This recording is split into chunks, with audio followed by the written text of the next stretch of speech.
Well, very proud. It's an amazing run. Everything started with, I think that streak that we created going into Tulsa and sweeping here, and we took that momentum going into San Antonio. But I told the guys it wasn't gonna be easy. Be prepared, and sure it wasn't. We waited until the last day to clinch, and we did it. And it was fun. There was a little bit of a pressure on our end to get it done, and we were looking over our shoulders, see how Wichita was doing it. But at the end, it worked out, and we wrapped it up with a win. And very proud of the group and how they come together as a team. What about you as a skipper to get a championship under your belt? Well, yeah, that was what we're shooting for. I told them, hey, we might go for it now that we're in it, and they worked really hard. The guys are banged up at this going into the last part of the season, and we know that. But you know what? They're banged up too. But right now, all that goes out the window, and we're just gonna leave it all out on the field and play for our fans that have been very supportive. With Sajaci leaving, I bet that was a blow to the team, but the team just started playing great baseball and caught up to Wichita at the end. What is it about the team that was able to overcome something like that, such a good player leaving? Motivation. I mean, we saw it, and it's the opportunity for someone else to step in and take on that role. And we have several guys that were ready for it, and we just continue to do our thing. You have a veteran trio, Pages and Tico and Redmond. How have those three guys been leaders for this team and helped the younger guys? Oh, big time. It's very hard to keep guys like that having a successful year and they don't get the promotion. You know how it is in the minor leagues. You start with a team, you finish with a different team. But being able to have the core of those guys that have led this team, and they were here last year too, and have them fight to the end and always put in a good effort on the field despite not being called up. They never let that get under their skin or anything. They just kept fighting, and now that we're playing winning baseball, and all that matters is today. In Tico specifically, how have you seen him improve this season?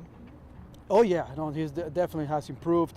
We've seen the stolen base and the success rate that he's had, being able to play all three positions in the outfield, bunting, running, and 18 homers. I mean, that goes a long way. So that's why he's been at the leadoff spot, second, third. He's been all over the lineup contributing. Last one for me, I'll let you go.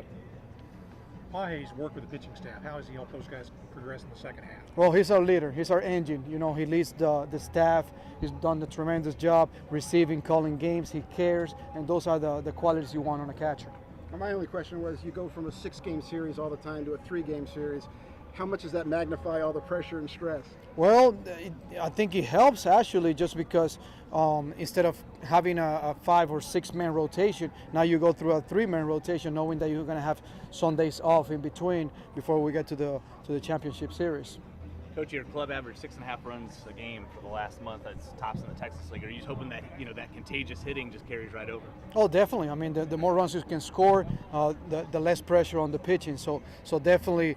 You expect that, but the one thing that to have in mind here when you're playing playoff baseball, you're gonna face good pitching, so you're not expecting to score that many runs. We don't tell that to our guys. Obviously, we want their confidence up, and hopefully we do put up some runs, but it's tough because we're gonna be facing good pitching, and this team has good pitching. Coach, no matter what level you're playing at too, it's always special to be able to have a celebration in the clubhouse. Take us inside a little bit, what that was like. Oh, that was great. They told us at the beginning, oh, you guys are not gonna be able to celebrate in here. They don't want you to do it, so they put together a tent, and we went there and we sprayed some champagne, and that's lovely.